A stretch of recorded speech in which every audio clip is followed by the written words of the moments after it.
Well, good evening, friends. Mark Holmes here, and as always, I want to thank you all for watching, commenting, subscribing, and being part of the Joe Boo Sports Report. Without you guys, as well as you ladies, you know that this literally does not work. Well, I'm back actually at the hotel, motel, Holiday Inn. Okay, yeah, it's a motel. Down here doing some work in the country and stuff. Got an inspection tomorrow morning, so we'll be done with that and get back to the man cave. So, we're on the road. But just because I'm on the road doesn't mean that the work has to end, because there's always a lot of stuff going on with the Dallas Cowboys, and you've seen all kinds of stuff. Dak and Zeke Elliott going to Halloween parties. I don't know what's up with the green hair with Zeke Elliott. The green hair. In the middle of the night, I had cramps in my leg. I mean, bad cramps. And I get in, lo and behold, there it is, my new son, my number 3 son. Actually, he should be a number 2. Number 2 son, Pizzle, finally admitted that I'm his daddy. That was crazy.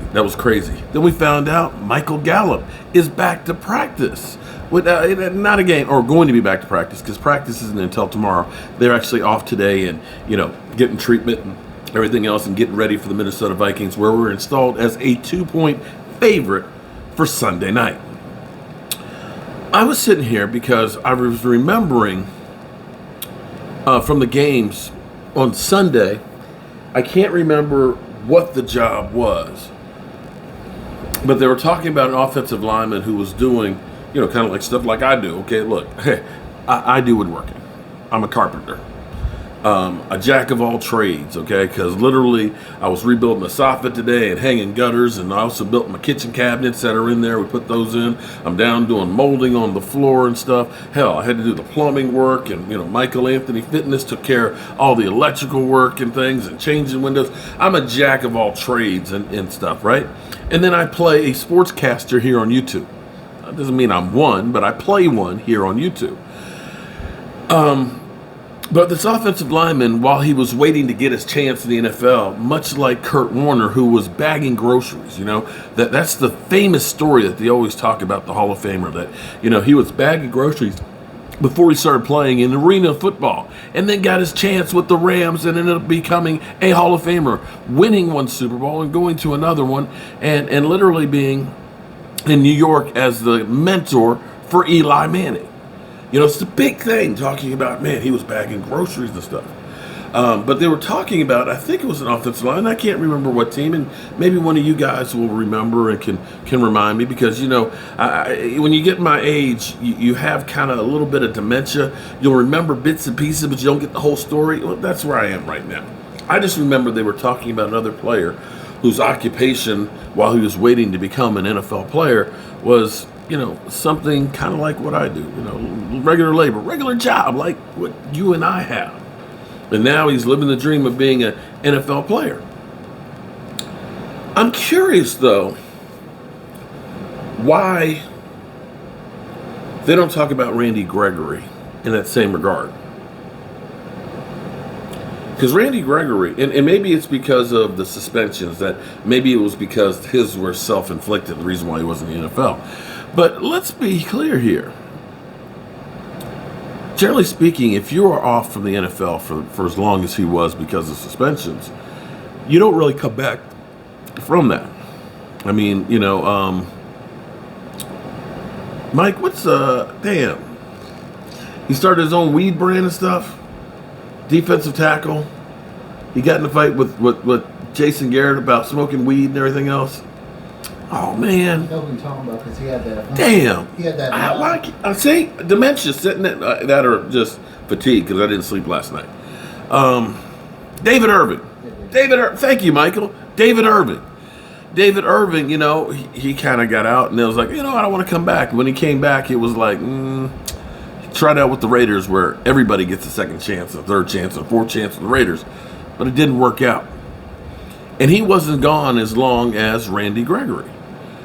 So Randy Gregory, who has, bipolar or some kind of mental, situation, that he actually smoked weed and, basically would help calm his nerves. And that's his story, and we're sticking by it. But because he got caught when he was in the God, I'm literally blanking out here. The combine, because he tested positive then, he got in the testing protocol where he got tested weekly. Okay, and unlike Lyle Collins, who just got back, he had to take his test. No, it's not that. He didn't bribe. Well, he didn't bribe him though either, but apparently it didn't help any because he kept getting suspended. So the reality is, Randy Gregory probably didn't smoke any more weed than anybody else. It's just that everybody else, as long as you don't fail any, you get one test a year and you know when it's coming. If you fail, then you get tested every week. So for him to get a couple of times a year, that ain't that much weed. But, of course, people said, hey, he cares about smoking weed more than playing football. But he got his opportunity, and while he was waiting, not knowing if he was ever going to play football again, do you know what he did for a job? What? Pushing packages. Yeah, he was working for Amazon. That's what I did in college. I pushed packages all in college. Right. So he worked for Amazon in a distribution center, basically sending out orders to you. You could have had something delivered to your house that Randy Gregory had a part in getting to your house. That's a fact. But we don't hear stories about Randy Gregory. You know, Randy Gregory had all kinds of trouble. Because quite frankly, the fact that he had the run-ins with the NFL and being suspended and finding his way where it's like, hey, I got to work. I got a family that I still need to take care of. And I don't know if I'm ever going to get back to the NFL. So instead of just rolling over and dying and crying the blues and woe is me, the NFL's so mean, he went out there and took care of business and got peace of mind. For him to come back, now keep in mind, the Cowboys have played 6 games. He missed one because of having COVID. So he's only played in 5 games. In 5 games, he's literally been a one-man wrecking crew. He's got 4 sacks. That's almost a sack a game. He's got 5 solo tackles, 3 of which were tackles for losses. And 8 quarterback hits. And keep in mind, because DeMarcus Lawrence isn't there, he's more of a focal point for offenses to try and stop. See, typically when you have great pass rushes, lots of them and stuff, you have more one-on-one. And with Micah Parsons, although he's really great too, you know, you've got him that's focused on. But also, David Irving. Now, here's the thing. David Irving has got to be the biggest bargain in football right now. He's costing right around $1 million. $1 million. To give you an example, Randy Gregory's on pace for about 13 to 14 sacks. It's a really good season. You know Robert Quinn? When Robert Quinn, after being with the Cowboys at a much advanced age, having, I think, 12 sacks, he signed a 5-year, $75 million deal. $12 million a year, I think. No. It's $15 million a year. $15 million a year. So here's the thing. Do you want Randy Gregory to become a free agent? Do you want him to be able to go out there? Because you could say, hey, Randy, go out there, get your best deal. We're going to beat it. We love you. We love you more than anybody else. You got that Cowboy star tattooed when you came out of college. Do you want him to go out there and do that? Now, some people say, oh, he's going to take a team-friendly deal. Why? He might, but why would you? I mean, if I was him, I would take a little bit less just because it gave me a chance. I wouldn't take a team-friendly discount, but I might give him a little bit of a discount.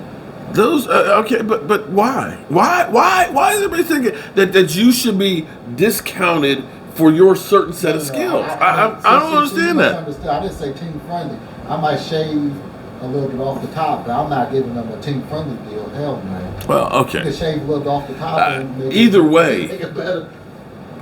When you see the numbers out there for pass rushers that go up to $28 million, Randy Gregory going to get paid. The question will it be with the Cowboys or will it be with somebody else? But we need to talk about this story about Randy Gregory overcoming his first problems to now becoming an absolute beast out there. It's turning your life around. And that should be a great story that everybody's talking about. So, I'm going to go in here. I'm going to take me a shower. I'm going to try and do something with this crazy hair. I feel like I'm a cartoon character here. It's been like windblown and all that. It's like, and get it cut on Thursday. Yeah, it's getting long again. So, that being said, has Philly 500 cut his head yet?